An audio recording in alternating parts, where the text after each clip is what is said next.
नमस्कार, आप देख रहे हैं एनबी न्यूज। आपके साथ मैं हूं पूजा परमार। इस वक्त की बड़ी खबर आपको बता देते हैं। आंध्र प्रदेश के विजयवाड़ा से ये बड़ी खबर है, जहां पर कोविड केयर सेंटर में भीषण आग लग गई। इस हादसे में 7 लोगों की मौत हुई है। आग बुझाने में दमकल विभाग की कई गाड़ियां लगी हुई हैं। स्वर्णा पैलेस होटल में बनाया गया ये कोविड सेंटर था, जिसमें भीषण आग लग गई और इस सेंटर में कई मरीज भर्ती थे। इस वक्त की बड़ी खबर आंध्र प्रदेश के विजयवाड़ा से है, जहां पर कोविड केयर सेंटर में भीषण आग लग गई और इस हादसे में 7 लोगों की मौत हुई है। आग को बुझाने के लिए दमकल की कई गाड़ियां मौके पर मौजूद हैं। वो लगातार आग बुझाने में लगी हुई हैं।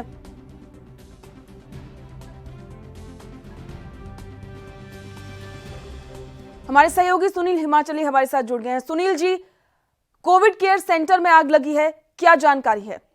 देखिए पूजा, सीधी सी बात है कि जिस तरीके से ये तस्वीरें सामने आई हैं, सुबह की ये तस्वीरें हैं जब एक हादसा हो गया और लोगों में अफरा तफरी मच गई। जो तस्वीरें पहले सामने आई तो कहा जा रहा था कि ये होटल है। हाँ, ये होटल है, जिस तरीके से ये तस्वीरें हैं और जिस तरीके से ये होटल की बिल्डिंग है, लेकिन इस होटल की बिल्डिंग को जो था वो महामारी के दौरान जो था वो लोगों को कोविड-19 के लिए एक क्वारंटाइन सेंटर बनाया गया था, जहां पर लोगों को रखा गया था। और इस हादसे में जो अभी तक अपडेट मिल पाया है उसमें 7 लोगों की पूजा जान चली गई है। और इस जो होटल है इसका इस्तेमाल विजयवाड़ा का एक अस्पताल कोरोना संक्रमित मरीजों के जो इलाज के लिए था वो कर रहा था। घटनास्थल पर इस वक्त जो है वो फायर ब्रिगेड की गाड़ियां भी अभी भी मौजूद हैं और अभी भी आग पर काबू जो है वो पाने की कोशिशें की जा रही हैं, क्योंकि जिस तरीके से ये सुबह की घटना है और यहाँ पर अभी तक जो है वो होटल से करीब 30 लोगों को सुरक्षित निकाला जा चुका है, लेकिन आशंका जताई जा रही है पूजा की मृतकों की संख्या जो है वो और बढ़ सकती है।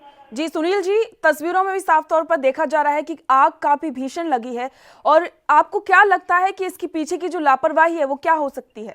देखिए, इस तरीके की जो लापरवाही तो इसे नहीं कहा जा सकता। ऐसे जब भी मामले सामने आते हैं होटल के या जिस भी, तो शॉर्ट सर्किट जो है वो एक वजह बताया जा सकता है इसके लिए, क्योंकि अभी जांच चल रही ही है इस पूरे मसले पर। और जो भी इसके लिए होगा वो अभी कानूनी कार्रवाई या जो भी जांच का विषय है, जांच के बाद ही जो है वो स्पष्ट हो पाएगा कि आग के कारण क्या मुख्य रहे। लेकिन ये जो है, इससे पहले 6 अगस्त को अहमदाबाद में एक कोरोना अस्पताल में भीषण आग लग गई थी और उसमें 8 मरीजों की मौत हो गई थी। इसके बाद ये दूसरी बड़ी घटना अब विजयवाड़ा में है। और अभी तक जो है वो आंध्र प्रदेश में अगर मैं बता दूं तो 2 लाख से ज्यादा जो है वो कोरोना के मामले जो हैं आ चुके हैं और जिसमें से 1842 लोगों की मौत हो चुकी है। और आंध्र प्रदेश में अभी तक जो है वो 84,000 जो है वो एक्टिव केस है। हालांकि 1,20,000 मरीज ठीक भी हो चुके हैं पूजा।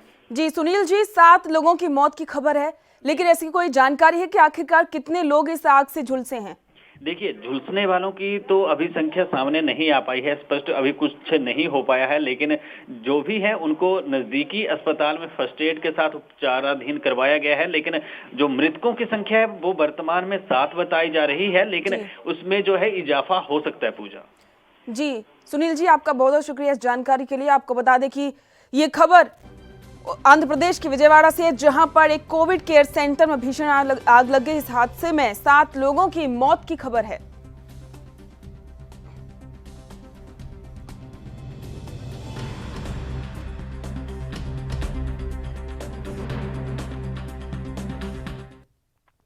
अगली बड़ी खबर जम्मू कश्मीर से है, जहां पर बड़गांव से एक खबर है। आतंकियों ने बीजेपी कार्यालय को कार्यकर्ता को गोली मारी है। एक घर में घुसकर गोली मारी है और उसकी हालत अभी नाजुक बनी हुई है। कार्यकर्ता को अस्पताल में भर्ती करवाया गया है। आपको बता दें कि जम्मू कश्मीर में अभी भी आतंक थमने का नाम नहीं ले रहा है और आतंकी इन दिनों ऐसा देखने में आया है कि ज्यादातर बीजेपी कार्यकर्ताओं को निशाना बना रहे हैं। बड़गांव से एक खबर है जहां पर आतंकियों ने एक स्थानीय बीजेपी कार्यकर्ता को गोली मार दी। आतंकियों ने घर में घुसकर इस घटना को अंजाम दिया। कार्यकर्ता की हालत अभी नाजुक बताई जा रही है और उसे इलाज के लिए अस्पताल में भर्ती करवाया गया है, जहां पर इलाज चल रहा है। आपको ये भी बता दें कि जम्मू कश्मीर में लगातार आतंकी गतिविधियां होती रहती हैं और अब आतंकियों ने बीजेपी के एक और कार्यकर्ता को गोली मारी है।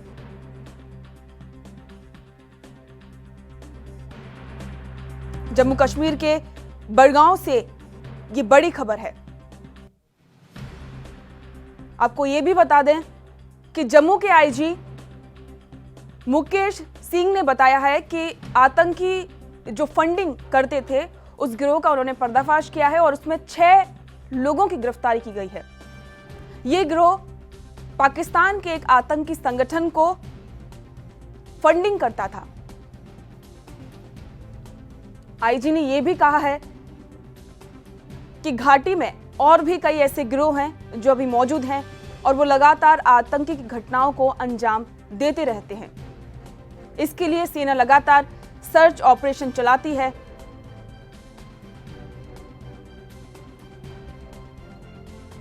और वहीं पाकिस्तान की तरफ से सीमा पर लगातार सीज फायर का उल्लंघन भी होता रहता है।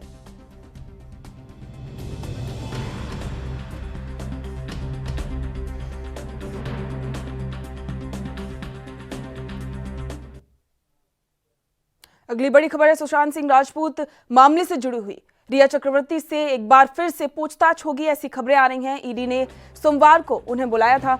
कल रिया के भाई शोभिक से ईडी ने 18 घंटे पूछताछ की।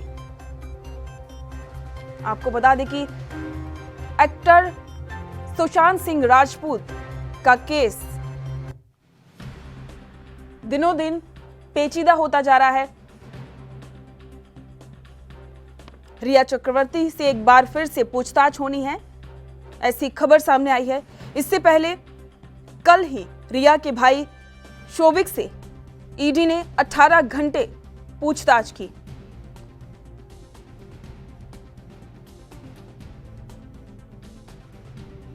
जब से ये मामला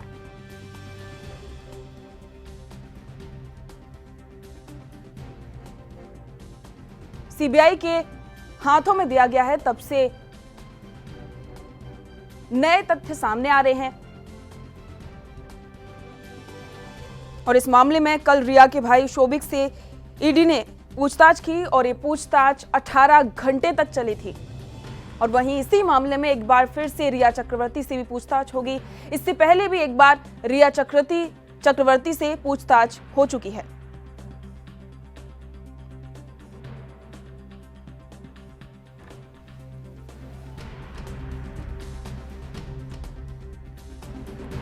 आपको बता दें कि सुशांत सिंह राजपूत केस लगातार दिनों दिन पेचीदा होता जा रहा है। इसमें कई लोगों पर शक जताया जा रहा है और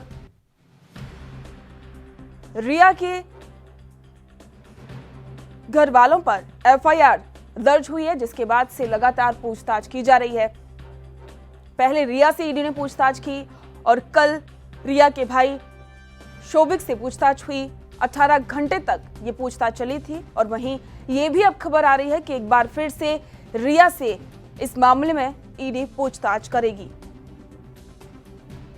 पैसों के लेन देन के चलते ये मामला है जिसमें ईडी रिया चक्रवर्ती से लगातार पूछताछ कर रही है। सुशांत के पिता ने रिया चक्रवर्ती और उसके परिवार वालों पर कई गंभीर आरोप लगाए हैं। बिहार में जब सुशांत के पिता ने एफआईआर दर्ज करवाई, उसके बाद से रिया ने यह अपील की कि बिहार की जो जांच है उसको मुंबई पुलिस पर रेफर किया जाए, जिसके बाद से लगातार रिया पर कई सवाल खड़े होने लगे थे, क्योंकि इससे पहले रिया सीबीआई जांच की खुद मांग कर रही थी, लेकिन बाद में उन्होंने इस जांच को मुंबई पुलिस को देने की बात कही।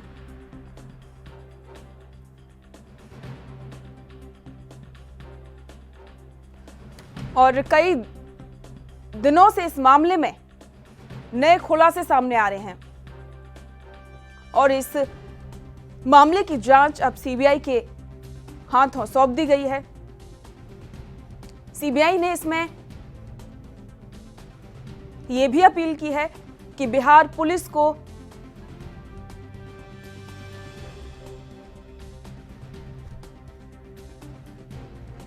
जांच करने में मदद की जाए।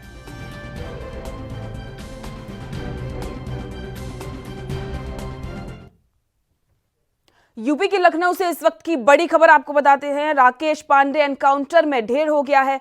बीजेपी विधायक हत्याकांड में ये वांटेड था।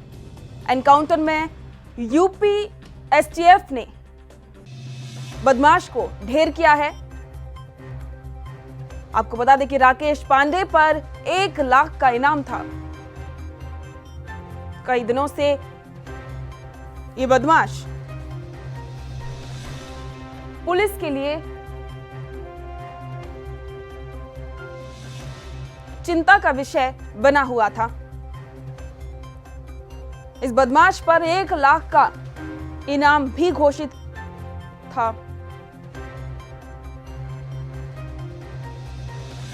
आपको बता दें कि राकेश पांडे बीजेपी विधायक हत्याकांड में वांटेड था। इसके बाद से पुलिस लगातार इसकी तलाश कर रही थी और अब पुलिस को बड़ी सफलता मिली है। कुख्यात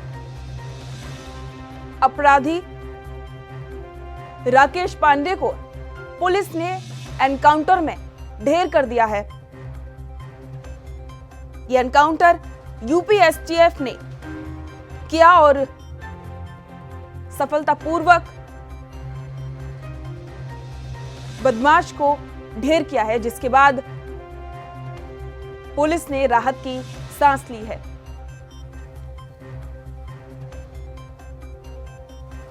यूपी के लखनऊ से इस वक्त की बड़ी खबर है, जहां पर एक कुख्यात अपराधी राकेश पांडे एनकाउंटर में ढेर कर दिया है। बीजेपी विधायक हत्याकांड में वांटेड था, जिसके बाद से लगातार पुलिस तलाश कर रही थी और इस बदमाश पर 1 लाख रुपए का इनाम भी था। कई दिनों से पुलिस बदमाश की तलाश कर रही थी और ये पुलिस के लिए लंबे समय से सिरदर्द बना हुआ था, जिसके बाद अब पुलिस को बड़ी सफलता मिली है। एनकाउंटर के बाद में पुलिस ने राहत की सांस ली है। ये बदमाश बीजेपी विधायक हत्याकांड में वांटेड था, जिसके बाद से लगातार पुलिस तलाश कर रही थी।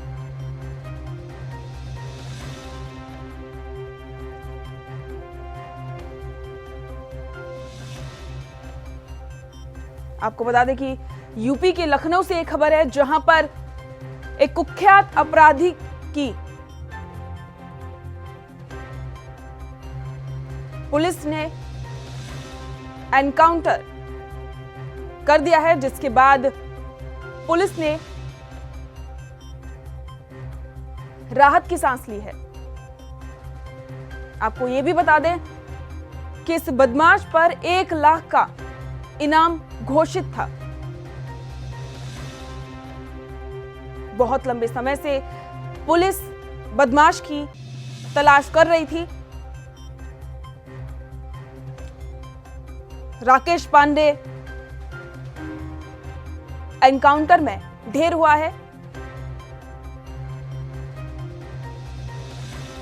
बीजेपी विधायक हत्याकांड में वांटेड था, जिसके बाद से पुलिस लगातार तलाश कर रही थी। इस बारे में और अपडेट के लिए हमारे सहयोगी संदीप तिवारी हमारे साथ जुड़ गए हैं। संदीप, यूपी के लखनऊ से खबर है, जहां पर राकेश पांडे एनकाउंटर में ढेर हुआ है, क्या कुछ जानकारी है? जी पूजा, मैं आपको बता दूं कि भारतीय जनता पार्टी विधायक कृष्णानंद राय की हत्या आरोपी में इनामी बदमाश को यूपी पुलिस ने एनकाउंटर में ढेर कर दिया है। आरोपी का नाम राकेश पांडे है। राकेश पांडे और हनुमान पांडे को यूपी पुलिस ने इनकाउंटर में आज मार गिराया है जी। उस पर 1 लाख रुपए का इनाम भी था। राकेश पांडे जो है वो मुख्तार अंसारी और मुन्ना बजरंगी का बहुत करीबी था जी। लखनऊ के सरोजनी नगर में एसटीएफ ने राकेश पांडे का इनकाउंटर कर दिया है। मुन्ना बजरंगी की हत्या के बाद राकेश पांडे मुख्तार अंसारी गैंग का बड़ा शूटर बन गया था। जी पूजा। जी संदीप जी, क्या इस ये जो आरोपी ढेर हुआ है उसका जो विकास दुबे था उससे भी कोई संबंध थे, ऐसी कोई जानकारी है? जी पूजा, मैं आपको बता दूं जो आरोपी था राजधानी लखनऊ का ही था, यूपी का ही था। तो ये 10 लाख रुपए का मुकदमा, इसके 10 मुकदमे भी थे जो गंभीर धाराओं में दर्ज थे इसके ऊपर। तो पूजा मैं आपको ये भी बता दूं कि विकास दुबे से कनेक्शन अभी कुछ कंफर्म नहीं हो पाया है जी। लेकिन इसके ऊपर 1 लाख रुपए का इनाम था। जी संदीप जी, आपका बहुत बहुत शुक्रिया इस जानकारी के लिए। आपको बता दें कि लखनऊ से एक खबर है जहां पर एक कुख्यात अपराधी राकेश पांडे को एनकाउंटर में पुलिस ने ढेर किया है। बीजेपी विधायक हत्याकांड में ये वांटेड था। यूपी एसटीएफ ने ये कार्रवाई की है जिसमें 1 लाख के इनामी बदमाश को ढेर कर दिया है।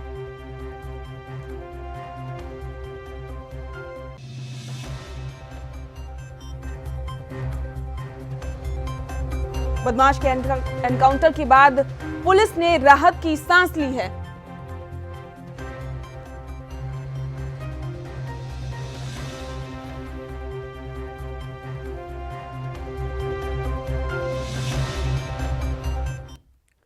इस वक्त की सबसे बड़ी खबर आपको बता देते हैं। रक्षा मंत्री राजनाथ सिंह एक बड़ा ऐलान करने वाले हैं। रक्षा मंत्रालय ने इसकी जानकारी दी है। रक्षा मंत्री आज सुबह 10 बजे ये ऐलान करेंगे। इस वक्त की ये बड़ी खबर आपको बता दें, रक्षा मंत्री आज सुबह 10 बजे एक बड़ा ऐलान करने वाले हैं। रक्षा मंत्रालय ने इसकी जानकारी दी है। रक्षा मंत्री राजनाथ सिंह एक बड़ा ऐलान करने वाले हैं। इस बारे में अपडेट के लिए हमारे सहयोगी सुनील हिमाचली हमारे साथ जुड़ गए हैं। सुनील जी, रक्षा मंत्री आज बड़ा ऐलान करने वाले हैं, क्या जानकारी है इस बारे में? देखिए पूजा, सीधी सी बात है कि जिस तरीके से तनाव की स्थिति बनी हुई है एलएसी पर, और इस बीच एकदम से अनाउंसमेंट करना एक बहुत बड़े जो है सवाल खड़े कर रहे हैं, क्योंकि रक्षा मंत्री राजनाथ सिंह जो है अभी थोड़ी देर बाद, लगभग 12 या 13 मिनट बाद जो है वो एक महत्वपूर्ण घोषणा करने वाले हैं। और रक्षा मंत्रालय कार्यालय की तरफ से एक ट्वीट कर इस बारे में जो है वो जानकारी दी गई है। ट्वीट में मैं बता दूं कि उन्होंने लिखा हुआ है कि रक्षा मंत्री Shri Rajnath Singh will make an important announcement at 10 AM today। तो जब ये ट्वीट आया तो एकदम से सब अलर्ट हो गए हैं कि रक्षा मंत्री इस वक्त जो एकदम से अनाउंसमेंट करने वाले हैं, क्योंकि थोड़ी देर बाद 11 बजे प्रधानमंत्री नरेंद्र मोदी भी किसानों को एक राशि जारी करने वाले हैं, किस्त जारी करने वाले हैं। लेकिन उससे पहले राजनाथ सिंह का इस तरीके से एकदम से अनाउंसमेंट करना, तो ऐसे में कई सवाल जो हैं वो खड़े हो रहे हैं। और ये भी माना जा रहा है कि लद्दाख में एक्चुअल लाइन ऑफ कंट्रोल पर जो चीन के साथ तनाव के बीच रक्षा मंत्री का अब का जो अनाउंसमेंट है उसे काफी अहम तरीके से जो है वो देखा जा रहा है। फिलहाल जो क्यास लगाए जा रहे हैं कि रक्षा मंत्री जो है वो चीन से आयात को लेकर नेगेटिव सूची के संदर्भ में कोई ऐलान कर सकते हैं, क्योंकि एस जयशंकर ने भी कल इस बारे में अपनी बात कही थी। पिछले कल जो है वो लैग पर उच्च अधिकारी, जो सेना के उच्च अधिकारी हैं, उनकी भी बातचीत हुई थी। तो इस सारे मसले को लेकर अभी तक यही सिर्फ क्यास लगाए जा रहे हैं कि वहां से जो आयात हो रहा है, चीन से भारत को लेकर जो आयात हो रहा है, तो उसको लेकर कोई जो महत्वपूर्ण ऐलान हो सकता है। और ये भी माना जा रहा है कि रक्षा मंत्रालय जल्द ही एक नेगेटिव आर्म्स लिस्ट लेकर आने वाला है। इसके तहत कुछ हथियारों के आयात पर प्रतिबंध लगा दिया जाएगा। माना यह भी जा रहा है कि हथियारों के प्रोडक्शन को लेकर जो है घरेलू उत्पादन क्षमता बढ़ाने पर हर साल ऐसी जो है वो विस्तार किया जाना चाहिए। तो इसको लेकर अभी सिर्फ क्यास हैं, लेकिन इन क्यासों से पर्दा अब से थोड़ी देर बाद जब 10 बजे खुद रक्षा मंत्री राजनाथ सिंह मुखातिब होंगे मीडिया से और देशवासियों से, तब पर्दा उठ जाएगा कि वो क्या जरूरी जो है वो अनाउंसमेंट करने वाले हैं। पूछा बिल्कुल सुनील जी, जब राफेल अपने भारत में आया था तो यही कयास लगाए जा रहे थे और और कई लोगों की मांग भी थी कि इसको लद्दाख सीमा पर तैनात किया जाए। आपको लगता है कि रक्षा मंत्री राजनाथ सिंह क्या इसको लेकर भी कोई अहम जानकारी या फिर अहम बात सामने रख सकते हैं? देखिए, जिस तरीके से क्यास लगाए जा रहे थे, लेकिन जो हमारे विश्वसनीय सूत्र हैं तो उनका यही मानना है कि शायद LAC पर उसको तैनात किया जा सकता है। और जिस तरीके से जो घटनाएं बढ़ रही हैं, जो चीन के साथ स्थिति बनी हुई है, तो उसको लेकर भी कोई कदम उठाए जा सकते हैं। लेकिन राफेल की तैनाती को लेकर अभी अनाउंसमेंट का कुछ पता नहीं है कि कब होगी। लेकिन जिस तरीके से 29 जुलाई को जो राफेल विमानों की एक खेप जिसमें 5 राफेल भारत पहुंचे थे, तो उनमें से बहुत सी चीजें जो थी वो देशवासियों को खुशी देने वाली, और जिससे हमारी वायुसेना की, थल सेना की, जल सेना की जो एक शक्ति है उसमें इजाफा हुआ था। और वो अब भारत की इस शक्ति के आगे चीन भी और पाकिस्तान भी दोनों चिंता में हैं, क्योंकि उनके पास इस तरीके के लड़ाकू विमान बिल्कुल नहीं है। और रक्षा मंत्रालय या राजनाथ सिंह इसकी तैनाती को लेकर खुद ऐलान कर देंगे कि उसको कहाँ जो है वो तैनात किया जाएगा। लेकिन अभी जो वर्तमान में स्थिति और जो अभी सिर्फ इंतजार इसी बात का हो रहा है कि राजनाथ सिंह जो है वो क्या कौन सी एक बड़ी घोषणा कर सकते हैं। बिल्कुल सुनील जी, लगातार जो विपक्ष था वो भी यही सवाल कर रहा था कि चीन और भारत के बीच जो स्थिति है उसको स्पष्ट रूप से सामने रखा जाए, जनता को बताया जाए। तो आपको लगता है कि रक्षा मंत्री राजनाथ सिंह आज जो स्थिति है स्पष्ट रूप से जनता के सामने रखेंगे? देखिए, जो भी बात राजनाथ सिंह आज करेंगे वो तो सिर्फ यही क्यास लगाए जा रहे हैं कि वो चीन से आयात को लेकर नेगेटिव सूची के संदर्भ में कोई ऐलान कर सकते हैं। लेकिन विपक्ष लगातार सवाल उठाता रहा है। विपक्ष जिस दिन राफेल भारत पहुंचे थे तो उससे कुछ देर पहले 3 बजे के बाद जब राफेल अंबाला एयरपोर्ट एयरफोर्स का जो स्टेशन है वहां पर पहुंचे थे बेस कैंप में, तो उससे पहले ही जो कांग्रेस नेता थे उन्होंने फिर से सवाल उठा दिए थे कि इसकी राशि कितनी है, कितने में खरीदा गया है, क्योंकि लोकसभा में भी इस तरीके के सवाल पहले कांग्रेस उठाती रही है। राहुल गांधी लगातार जो है वो राजनाथ सिंह और प्रधानमंत्री नरेंद्र मोदी से सवाल पूछते रहते हैं कि क्यों, क्या वजह रही कि वहां पर चीन में जो अभी तक जो स्थिति सही नहीं हुई। और कांग्रेस जो है वो ये दावा भी ठोकती आ रही है अब तक कि जो चीन है उसने भारत के कुछ हिस्सों पर कब्जा किया हुआ है। हालांकि सरकार जो है वो इस बात को बिल्कुल मना करती है। और अभी जो कुछ वक्त पहले जो कुछ घंटे पहले राहुल गांधी ने ट्वीट किया था, तो उसमें भी भारत चीन तनाव को लेकर राहुल गांधी ने एक मोदी सरकार को जो है वो सवालों के कटघरे में जो था वो खड़ा किया था। राहुल गांधी ने कहा था उस ट्वीट में कि दस्तावेज गायब होने के मुद्दे पर जो है वो सरकार क्यों नहीं कुछ बोलती। तो जब राहुल गांधी ने ट्वीट लिखा था तो उन्होंने लिखा था कि जब जब देश भावुक हुआ, फाइलें गायब हुई, माल्या हो या राफेल, मोदी हो या चोकसी, गुमशुदा लिस्ट में लेटेस्ट हैं चीनी अतिक्रमण वाले दस्तावेज। ये संयोग नहीं, मोदी सरकार का लोकतंत्र विरोधी प्रयोग है। तो ये राहुल गांधी ने चीन के मुद्दे पर जो है वो सरकार को घेरा था और सवाल पूछा था। और जिस तरीके से राहुल गांधी जो है वर्तमान में हर रोज सरकार से सवाल पूछते हैं कि चीन मसले को लेकर सरकार क्या कर रही है, और इसमें GST का जिक्र भी करते हैं, नोटबंदी का जिक्र भी करते हैं, और सुरक्षा जो हमारी रक्षा मंत्रालय है उसको लेकर भी जिक्र करते हैं। कई मुद्दों से जो है राहुल गांधी इस वक्त पूरे अलर्ट हैं और सरकार को चीन और भारत तनाव के बीच भी कई सवाल पूछते रहते हैं। और जिस तरीके से राहुल गांधी जब जब सवाल पूछते हैं तो भाजपा के नेता सिर्फ यही बात बोलते हैं कि राहुल गांधी सिर्फ ट्वीट करते हैं, कांग्रेस को सिर्फ ट्वीट का काम है, उनको और कोई काम नहीं है। लेकिन पूजा, ये बात भी राजनीतिक तौर पर अगर इसके मायने देखे जाएं तो एक मजबूत विपक्ष होना बहुत जरूरी है जो सरकार से सवाल पूछ सके। और कहीं ना कहीं वर्तमान में जो है राहुल गांधी इस स्थिति को अच्छे से और इस रोल को अच्छे से निभा रहे हैं। बिल्कुल सुनील जी, आपका बहुत बहुत शुक्रिया इस जानकारी के लिए। आपको बता दें कि आज रक्षा मंत्री राजनाथ सिंह 10 बजे एक बड़ा ऐलान करने वाले हैं। इस बुलेटिन फिलहाल इतना ही। देश दुनिया की तमाम खबरों को जानने के लिए देखते रहिए ANB न्यूज। नमस्कार।